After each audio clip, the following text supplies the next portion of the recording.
I hung out with my friend Amber last night, and she said you should do a video of your studio showing each room one by one. So let's go ahead and do that today. I think it would be good to do this front room first, and then we could do the other rooms. So you know it's still Christmas in here from my last video, but I'm working on it. Don't you worry. And Laura did a lot of this decoration. Megan helped too. And there's just so many cute touches here.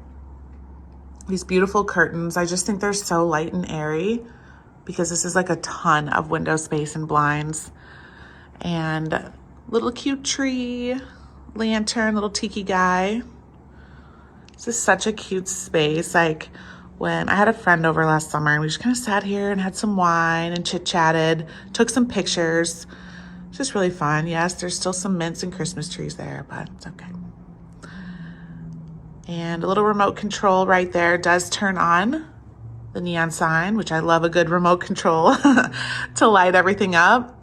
She got this from Target, and the lights that go around it, she added that to it. Isn't this so cute? Oh my gosh. Makes you feel like you're outside, you know? It's just like that nice airy vibe. I want it to be like a beachy pink place, and it's definitely that.